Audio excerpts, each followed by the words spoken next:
আলোচনাটি মূলত নারীদের দায়িত্ব এবং কর্তব্য সম্পর্কিত। পুরুষদের তো বেশ কিছু দায়িত্ব রয়েছে, যেমন পরিবারের অন্ন জোগাতে তাদেরকে ঘাম ঝরাতে হয়, হাড় ভাঙা খাটুনি খাটতে হয়, পরিবারের দেখাশোনার জন্য সব ধরনের শ্রম দিতে হয়, তাদের নিরাপত্তা দেয়া, ভরণ পোষণ করা, মানসিকভাবে, আর্থিকভাবে ও শারীরিকভাবে তত্ত্বাবধান করা সহ এ জাতীয় সকল দায়িত্ব। তাহলে নারীদের দায়িত্বগুলো কি? এই সমীকরণে তাদের পক্ষটি আসলে কেমন? আল্লাহ আজ্জাল্লাহ শুরুই করেছেন এভাবে যে পুরুষরা নারীদের দেখাশোনা করবে, আর আপনারা আশা করছিলেন আল্লাহ বলবেন যে অতএব নারীদেরও এ জাতীয় কাজ করতে হবে, তাই না? কিন্তু এভাবে না বলে তিনি বললেন ফাসলিহাত, একইভাবে অতএব পুণ্যবতী নারীরা, ভালো নারীরা। তিনি নারী শব্দটিও আলাদাভাবে উল্লেখ করেননি, তিনি বলেছেন ভালো নারী, যেন আল্লাহ নারীদের কাছে প্রথমেই ভালো হওয়াটা প্রত্যাশা করেন। আলাদাভাবে নারীর উল্লেখ করা হয়নি, তোমাদেরকে ভালো হতেই হবে। আর আরবিতে এই ভালো অর্থ কি? সলেহ শব্দটি এসেছে মূলত সুলহ থেকে। সুলহ হলো ঝগড়া বিবাদের বিপরীত, দুর্নীতির বিপরীত। মূলত যখন কোনো দ্বন্দ্ব হয় আর আপনি দুই পক্ষের মধ্যে শান্তি চান, তখন আপনি সুলহ করেন। অর্থাৎ নারীরাই হলো উৎস, স্ত্রীরাই পরিবারের সকল দ্বন্দ্ব মেটানোর মূল উৎস। তারা শান্তি আর আপোষ মীমাংসার উৎস। তাদের কারণেই রাগ জেদ প্রশমিত হবে, তাদের কারণেই গলার আওয়াজ নিচু হবে। তারাই হলো প্রশান্তির উৎস, তারাই হলো বিবেকের কণ্ঠস্বর, তারাই সংশোধনের উৎস। যদি কোনো দ্বন্দ্ব বা উৎকণ্ঠা থাকে, স্বামী প্রথমেই যার দিকে তাকায়, যার কারণে সব কিছু শান্ত হয়ে যায়, তিনিই হলেন তার স্ত্রী।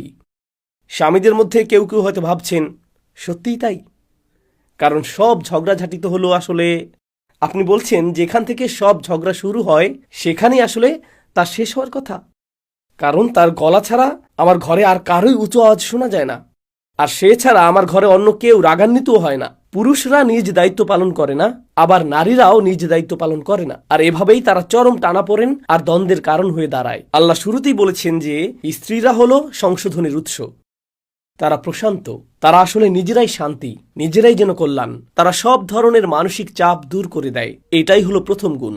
এরপর তিনি বলেছেন অনিতাতুন, আনুগত্য করতে আগ্রহী। কেউ কেউ এর ব্যাখ্যা করেছেন আল্লাহর প্রতি আনুগত্যে আগ্রহী, আর এটা সত্যও বটে, তারা আসলেই আল্লাহর আনুগত্য করতে আগ্রহী। এর অনুবাদ করা হয় অনুগত হিসেবে, যেমন আল কুনুতু লিল্লাহ, অর্থাৎ সেই কুনুত যা আল্লাহর জন্য। আল্লাহ বলেছেন কুমু লিল্লাহি কানিতিন, অর্থাৎ এমন আনুগত্যের আগ্রহ পোষণ করো যা একমাত্র আল্লাহর সন্তুষ্টির জন্য। কিন্তু এর অর্থ আসলে কি?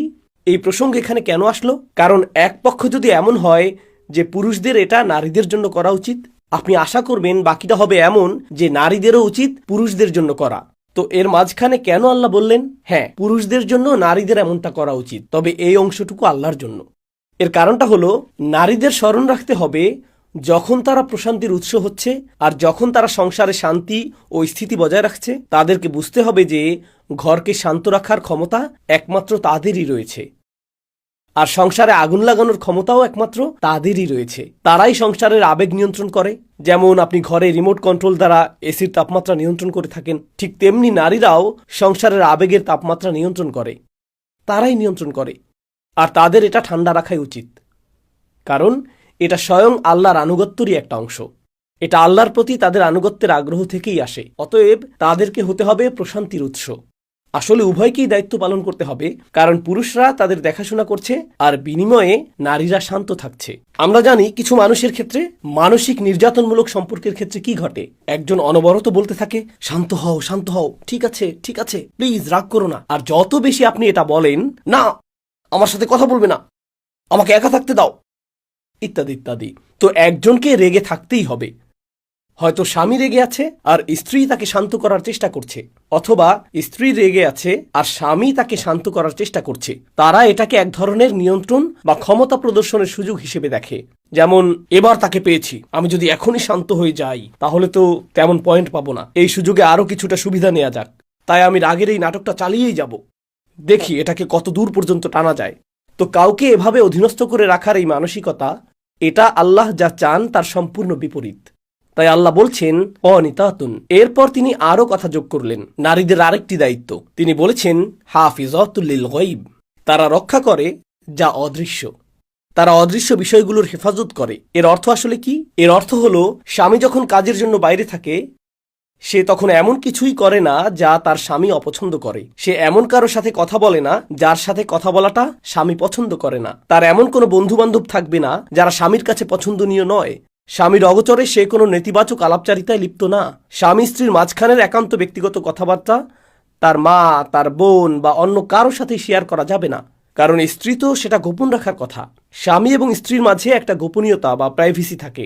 এখন যদি নির্যাতনের কোনো পরিস্থিতি তৈরি হয়, সে আপনাকে মারধর করে বা আঘাত করে অথবা আপনার সাথে উদ্ভট কিছু করে, তখন আপনার এমন কাউকে দরকার যে আসলেই সহায়তা করতে পারবে, শুধু মনের ভাব প্রকাশের জন্য নয়, বরং এমন কেউ যে বিষয়টা সমাধান করতে পারবে। এই সূরার পরের অংশে সেই আলোচনা করা হয়েছে। কিন্তু যখন এটা অভ্যাসে পরিণত হয়, আপনি কেবল কারোর সাথে কথা বলতে চান আর আপনি শুধু স্বামীর বদনাম করেন বা সেসব গোপন কথা বলে দেন যা সে গোপন রাখতে বলেছিল, কিংবা আপনি এমন সম্পর্ক, বন্ধু বান্ধব বা আড্ডায় জড়ান বা এমন সব জায়গায় যান যেখানে যাওয়াটা সে কখনোই পছন্দ করে না, সে যদি আপনাকে সেখানে দেখতো তাহলে সে খুবই মন খারাপ করত কিংবা ভীষণ কষ্ট পেত। আর তারপরও আপনি সেটাই করে যাচ্ছেন। আপনার মাথায় কাজ করছে সে তো জানে না, তাই সমস্যা নাই। আল্লাহ বলেছেন হাফিজাতুল লিল গায়ব, তাদেরকে অদৃশ্য বিষয়গুলো হেফাজত করতে হবে। অর্থাৎ এর একটি অর্থ হলো স্বামীর কাছে যা অদৃশ্য বা অজানা তাদের সেটাও হেফাজত করতে হবে বিমা হাফিজ আল্লাহ, কারণ আল্লাহ এটা হেফাজত করার নির্দেশ দিয়েছেন। লক্ষ্য করুন, এখন সমীকরণটা ভারসাম্যপূর্ণ হলো।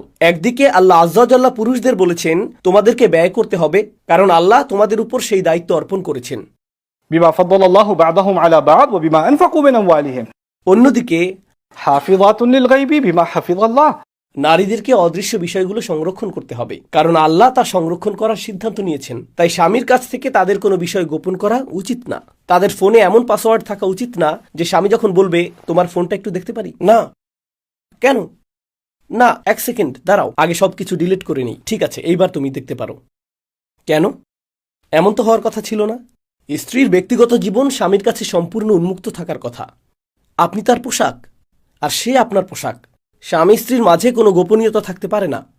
তাদের তো একে অপরের কাছে সম্পূর্ণ স্বচ্ছ থাকার কথা। রাসূলুল্লাহ সাল্লাল্লাহু আলাইহি সাল্লাম তার স্ত্রীদের সাথে গোপন বিষয়গুলো শেয়ার করতেন। ওয়াইদ আসাররা নবিয়্যু ইলা বা'দি আজওয়াজিহি হাদিসা, যখন তিনি তার স্ত্রীদের সাথে গোপন একটি কথা বলেছিলেন, তার একান্ত ব্যক্তিগত আর সবচেয়ে কঠিন মুহূর্তগুলোতে তিনি স্ত্রীর মুখাপেক্ষী হতেন।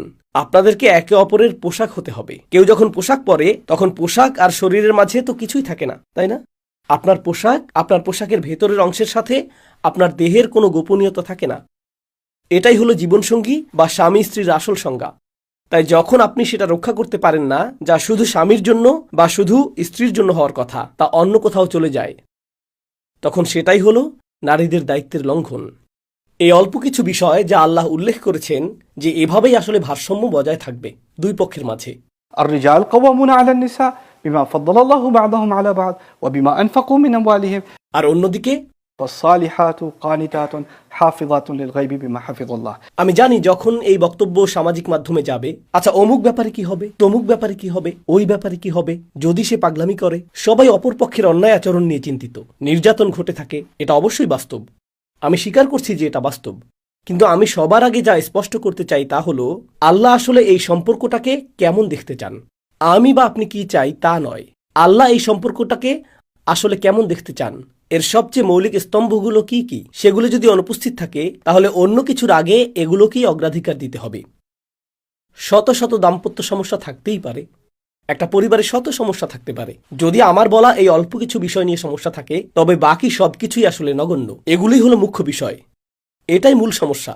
তাই অন্য কিছুর আগে এগুলোর সমাধান করতে হবে। আর যদি এর সমাধান না হয়, যদি এটাকে সংশোধন করা না যায়, তাহলে আল্লাহ কি বলছেন? فإن خفتم شقاق بينهما فابعثوا حكما من أهله وحكما من أهلها। যদি সত্যিই মনে করেন যে সম্পর্কে ফাটল ধরেছে, তাদের মাঝে বিশাল খাত তৈরি হয়েছে, আর তারা বুঝতেই পারছে না কিভাবে এই মৌলিক সমস্যাগুলো ঠিক করবে, তখন এমন কাউকে প্রয়োজন যিনি পরামর্শ দিতে পারেন। কোনো জ্ঞানী ব্যক্তি, কোনো দায়িত্বশীল ব্যক্তি, যিনি মেয়ের পরিবারের এবং তার পক্ষ হয়ে কথা বলবেন, এবং ছেলের পরিবার থেকেও এমন একজন প্রতিনিধি আনুন আর তাদের আলোচনার মাধ্যমে এর সমাধান করুন। অন্য কারোরই এখানে জড়ানো উচিত নয়। এটা রাতের খাবারের আড্ডার কোনো বিষয় না, এটা ঈদের দাওয়াতের কোনো মুখরোচক আলোচনার বিষয় না। এই দুইজনের বিরোধ চলছে, এটা অন্য কারো বিষয় নয়। এখানে একজন দায়িত্বশীল মানুষ প্রয়োজন, যার দরদ আছে, যিনি বিষয়গুলো বোঝেন, যিনি অতিরিক্ত আবেগপ্রবণ নন, যিনি অতিরিক্ত রাগী নন। তিনি স্ত্রীর পরিবার থেকে আসবেন, স্বামীর পরিবার থেকেও একজন শান্ত ধীর স্থির মানুষ আসবেন এবং তারা একসাথে বসে পারস্পরিক আলোচনার মাধ্যমে সমাধানের চেষ্টা করবেন। যদি মিটমাট হয়ে যায় ভালো, আর যদি তা না হয় সেটাও ঠিক আছে। এভাবেই আসলে সমস্যাগুলোর সমাধান হওয়ার কথা।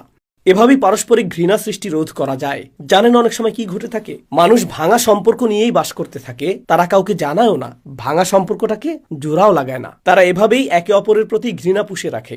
স্বামী স্ত্রীর মাঝে যখন এরকম ঘৃণা থেকে যায়, বাচ্চারাও সেটা লক্ষ্য করে, আর তারা শিখে যে এটাই হয়তো স্বাভাবিক। মা বাবার পরস্পরের সাথে এভাবে কথা বলাটা স্বাভাবিক। যখন এই বাচ্চারা বেড়ে উঠবে আর তাদের বিয়ে হবে, ভাবুন তো তারা তাদের জীবনসঙ্গীর সাথে কিভাবে কথা বলবে। তারা তো সেটাই শিখেছে, বাড়ি থেকে তো তারা এই স্কুলিংটাই পেয়েছে। তাই আপনার ঘরে যখন শান্তি না থাকে, আপনি আসলে সেই বিশৃঙ্খলা পরবর্তী প্রজন্মের মাঝেও ছড়িয়ে দিচ্ছেন। এটা এক ধরনের অবচেতন শিক্ষা। শিশুরা দেখে দেখে যা শেখে তা তারা কখনো ভুলে না। ক্লাসরুমে যা শেখা হয় তা মানুষ ভুলে যায়। আপনি যখন ছোট ছিলেন, শিক্ষক ক্লাসে কি বলেছিলেন তা আপনার মনে নেই। একটা জিনিস আপনার মনে আছে, বাবা মা বাড়িতে কি করতেন সেটা আপনার মনে আছে।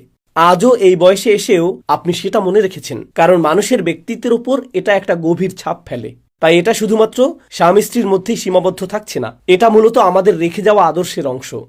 সন্তানদের জন্য হলেও পরিবারে প্রশান্তি প্রয়োজন।